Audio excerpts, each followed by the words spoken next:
Et bonjour. Bienvenue pour cette actu ludique, ici Romain, solo cette fois-ci pour l'actu de notre nouvelle boutique, parce que comme vous pouvez voir, c'est tout beau, c'est tout propre. On a eu des retards sur les travaux, j'espère que vous nous excuserez, 2 jours de fermeture en plus.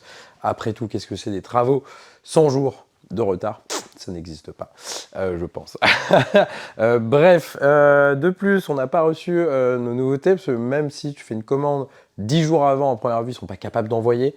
Du coup, il y a quelques nouveautés assez attendues qu'on n'aura pas. Il y a Miams, le petit jeu de Yams survitaminé, qui est très cool à 2-3 joueurs, 4-5. Je le trouve un peu... mais à 2-3, c'est très bien. On n'a pas reçu 13 feuilles, le nouveau jeu Gambizo, Gigamic, dans les 6 qui prend tout ça. Un petit jeu de défausse très cool, très malin, très retard. On n'a pas reçu... On n'a pas reçu... Ouais, la liste est un peu longue. Hein. C'est un peu la lourdeur. On n'a pas reçu Homestaging, nouveau jeu de roll and write où tu construis ta maison en mode t'agence. C'est cool, posé, tranquille, mais c'est une bonne réflexion. Moi j'ai hâte de jouer à ça. On n'a pas reçu, ça fait 2 semaines ça. À la lettre, un jeu de Rainer Knizia, qui est un jeu de lettres. Vous avez une grille en mode Scrabble. Chaque tour il y a 2 cartes qui sont révélées comme un flip and write. Sur chaque carte une lettre. Chaque joueur choisit de son côté une lettre et la place dans sa grille. Dans ta grille, tu vas essayer de faire des mots en ligne et en colonne et tu fais des points comme ça. C'est très cool, très simple mais assez dur, donc l'exercice est très sympa. Et enfin, on n'a pas reçu... non, encore, hein. Mon premier unlock, oui, parce qu'après Unlock Kid, qui est à partir de 7-8 ans, maintenant il y a mon premier unlock qui est à partir de 4-5 ans. Du coup, vraiment étudié pour jouer à partir de cet âge-là. C'est vraiment chouette, on incarne Bernard le canard, donc il y a une petite figurine de canard, et c'est très visuel, parce que vous allez jouer dans la boîte qui représente sa maison, des cartes qui vont faire un genre de petit paysage où on va déplacer Bernard pour le mettre à certains endroits, pour faire correspondre des petits pictogrammes. Via les petits pictogrammes, vous allez piocher des cartes qui vont vous dire comment avance l'aventure, etc.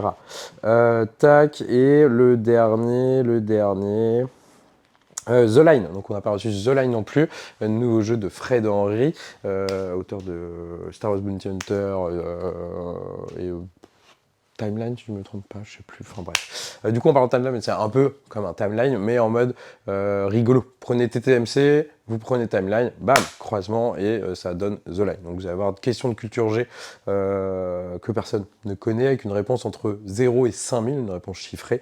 Autour du jeu, vous piochez la carte et vous la placez dans un ordre chronologique, comme Timeline, hein, vous connaissez théoriquement. Premier joueur qui n'a plus de carte remporte la partie, ou pour le petit trip, vous faites en mode coopération, vous faites la plus grande ligne possible, truc rigolo, enfin voilà, c'est très cool, vraiment c'est très fun, les questions sont assez cool. Bref, passons maintenant aux nouveautés qu'on a reçues. Première petite nouveauté, c'est le tout nouveau Ma Première Aventure, donc c'est le château de Pitibou.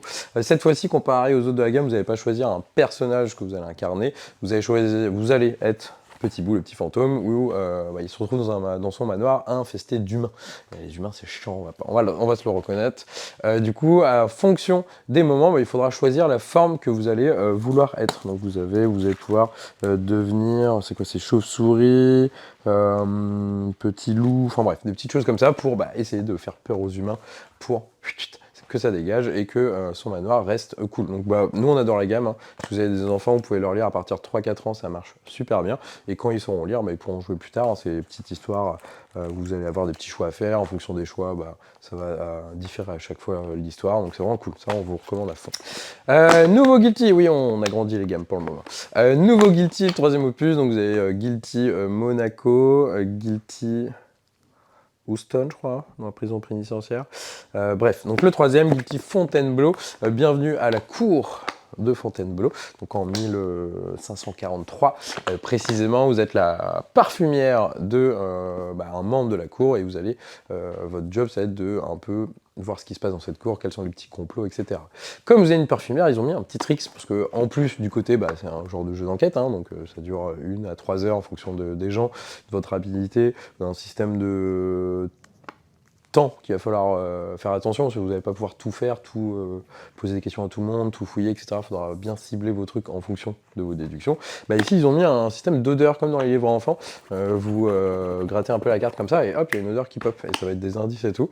À savoir, ça va être utilisable plusieurs fois. L'info vient de Yellow, donc je pense qu'on est... Je pense qu'ils sont pas bêtes pour dire des trucs pas bons. Du coup, c'est pas en mode jetable non plus, quoi. Enfin bref, Guilty, nous on est très fans. Si vous connaissez pas et que vous aimez bien les jeux d'enquête, ils sont bien ficelés, bien immersifs. Ça, c'est vraiment chouette. Et oui, je vous ai dit qu'on a grandi les gammes. Hop, 2 petites extensions. Donc la nouvelle extension de Smile Life, Vidlux. Du coup, Smile Life, c'est le jeu en mode 1000 bornes de la vie. Hein. Vous faites votre vie pour essayer de maximiser vos points.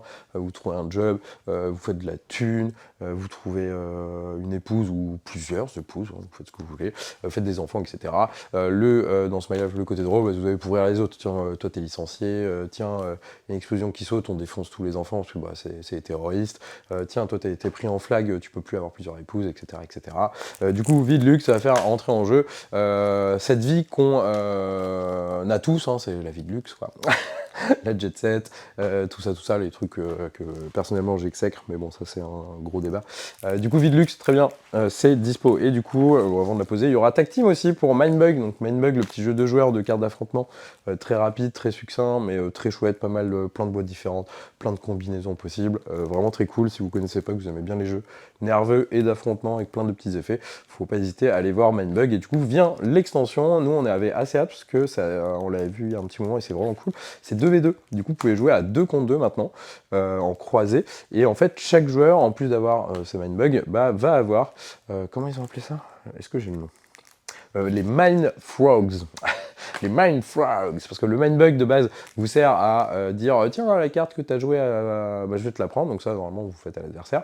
Mais le Mind Frog, du coup, vous allez pouvoir faire ça, mais à votre allié. Et du coup, il y aura une petite question de bah, moi je veux jouer cette carte, elle est pas bien chez moi, mais elle est super bien chez mon allié. Est-ce que mon allié va pouvoir la prendre? Parce que avant que l'allié parle, bah, y a au moins un adversaire qui va pouvoir parler. Et s'il fait le mindbug sur cette carte-là, bah, votre allié ne pourra pas faire son mindfrog pour prendre votre carte, pour que lui la joue à votre place, qu'elle est mieux chez lui. Voilà. C'est vraiment très chouette, ça met une petite dimension un peu plus tactique, un peu plus... dans la tête, on va dire, entre guillemets. Du coup, faut pas hésiter, c'est dispo aussi. Kinfire, du coup, 2 boîtes sortent là, en VO, à savoir... plein qui sont déjà sortis, j'imagine, en fonction du succès en France. Enfin, il y en a déjà qui sont prévus, d'autres en France, et ensuite, en fonction du succès, il y en aura sûrement pléthore d'autres. C'est très chouette, univers graphique très bien, pour ça, pour le coup, c'est assez cool. C'est du solo 2 joueurs, alors plus solo, mais à 2 joueurs, ça fonctionne très bien aussi, hein. Mais l'expérience est vraiment... Là, on va dire la mieux qualitatif à 1, quoi. C'est un peu en mode... c'est pas du dungeon crawler, mais on est un peu dans cette vibe-là, quoi. En fait, vous allez incarner un personnage avec des cartes pouvoir, tout ça. Vous allez devoir pas explorer un donjon, parce que là, il n'y en a pas, c'est pour ça que c'est dungeon crawler. En fait, vous avez un genre de paquet de cartes qu'il va falloir résoudre. Du coup, vous allez avoir un genre de le boss qu'il va falloir latter à la fin. À côté de ce boss, vous allez avoir certaines cartes, et chaque carte, bah, tant qu'elle est là, en fonction de son type, monstre, piège, etc., il va falloir faire des trucs qui vont vous emmerder. Donc, à vous de jouer les bonnes cartes au bon moment pour avoir les bons symboles, récolter les cartes, passer à la suite, etc. Votre but, bah, ça va être de passer toutes ces épreuves, toutes ces cartes, jusqu'à arriver au boss. C'est très dur. Vraiment. La première manche, première partie, vous perdez. Vous perdez. Et après, bah, il va y avoir du petit tilt en mode, ok, là je sais que c'est ça que j'ai pas bien fait, ça je l'ai mal joué, du coup bah, je vais retenter direct. Vous avez vraiment un petit goût de reviens-y comme ça en mode, putain, il y a un petit credo quand même, il y a un petit challenge, il va falloir y aller quand même pour pousser le truc, c'est pas le truc qu'on fait en mode vas-y, hop, j'ai gagné, j'en fais plus, quoi. Donc là, il y a vraiment cool. Chaque boîte, bah, que des cartes différentes, pouvoirs, monstres, etc. Du coup, si vous aimez bien les jeux solo ou 2 joueurs en soi, faut pas hésiter, c'est vraiment très cool. Kinfire. Et le dernier, Tag Team, oui, on en entend parler depuis février, le festival de Cannes, donc depuis 6 mois. Il est enfin là, jeu 2 joueurs 1 contre 1. Si vous n'avez pas entendu parler, qu'est-ce que c'est Tag Team? Tag Team, c'est du 1 contre 1, ça j'ai déjà dit, on est bon. Vous allez avoir 12 personnages dans la boîte. C'est des personnages qui sont complètement asymétriques. Ils ont leur paquet de cartes, leur, un peu, bah, leur mode de fonctionnement, leur spécial, parce qu'on va être vraiment un jeu d'affrontement. C'est une partie rapide, c'est 10-15 minutes, c'est très nerveux. C'est un genre d'auto-battler. Je m'explique. Début de partie, vous choisissez 2 persos chacun. Donc bah, ça va être complètement différent. Vous prenez les paquets de cartes, vous mélangez. Vous allez avoir 3 cartes de base. Vous allez faire une première manche. Une manche, comment ça se passe? C'est assez simple. Les 2 joueurs révèlent leurs cartes en même temps. Tiens, moi j'attaque pour tant de dégâts. Ah, toi, t'as mis, toi c'est un bloc. Ok, bah il se passe rien. Hop, à toi. Toi t'attaques, moi je me soigne. Ok, bon, c'est bon. Ah bah tiens, là on s'attaque tous les deux. Bah, on perd tous les 2 points de vie. Une fois que c'est fait, qu'on a dépilé ce paquet de cartes, on va piocher 3 cartes de nos paquets de cartes qui regroupent les 2 cartes des persos. Et sur ces 3 cartes, bah, je vais en choisir une que je vais mettre dans ma pile de cartes qu'on vient de dépiler, mais à l'endroit que je veux. Parce que la petite spécificité du jeu, c'est que bah, les cartes qu'on a dépilées pour faire les actions, on va pas les mélanger. On va juste faire hop. Et du coup, la carte que vous allez insérer, bah, ça va changer l'ordre d'apparition de votre attaque, de votre bloc, de votre machin. Et du coup, il va falloir essayer de se dire, bon, bah lui, il va peut-être mettre sa carte là, du coup, son attaque va arriver là, donc je vais mettre mon bloc là. Et du coup, je sais qu'il n'a pas son bloc là, du coup, moi, je vais mettre ma grosse attaque là maintenant, etc. Du coup, vous avez tous ces trucs tactiques et un peu de guessing hein, quand même, parce qu'on va essayer de deviner où l'autre va jouer pour nous, jouer en fonction, qui est vraiment cool. Et après, bah, vice-revisiter, hein, vous redépilez, hop, on reprend une carte, et ainsi de suite, jusqu'à ce que l'un des deux tombe à terre parce que il s'est fait latter. Voilà, tag team très cool. Franchement, faut pas hésiter. Des extensions à venir, hein, c'est prévu. Plein de persos différents. Enfin, une rejouabilité assez folle du coup, hein, parce que chaque perso est différent. Vous allez vouloir envie de les tester, de les découvrir. Faut pas hésiter, on l'a en démo en plus, parce que bah, ça, on va en parler d'ailleurs après. Enfin bref. Voilà. Tag team, c'est dispo. Du coup, vous l'aurez compris, plein de nouveautés cette semaine. Pas mal qu'on n'a pas pris aussi, hein, forcément. Si vous suivez notre newsletter, vous le savez, il y en a beaucoup plus qui sortent chaque semaine, hein, quoi, ce qu'on prend. Pas mal de retard, donc ça bah, on fera la semaine prochaine, qui en théoriquement on va changer de format. Voilà. C'est théoriquement la dernière vidéo news comme ceci que vous connaissez. On va passer en mode fonctionnement différent si on y arrive. Hein. C'est encore voilà, c'est ce qu'on veut faire, mais ça on verra bien. On fera une grosse vidéo YouTube en mode un peu comme tout le monde fait. Forcément, parce que c'est entre guillemets à première vue ce qui marche. Donc des vidéos assez longues entre guillemets. 40 minutes, 1 heure, en mode on vous explique un peu beaucoup plus les jeux avec le matos, parce que comme on va en parler, on a beaucoup de démos maintenant, parce qu'on a l'espace.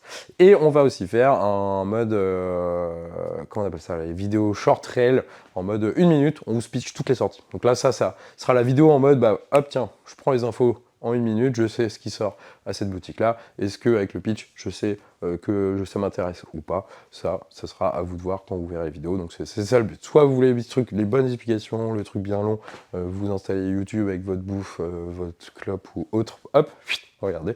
Ou alors la petite vidéo en 1 minute top chrono pour pas perdre de temps, hop, c'est fait, vous savez tout. Et on est tout bon. Voilà. Ensuite, du coup, bah, comme vous pouvez le voir, on a fait des travaux, j'en reparle. Honnêtement, c'est vraiment classe. Vraiment cool, on en a chié, surtout le patron, big up à lui, parce qu'il a fait vraiment des trucs de ouf.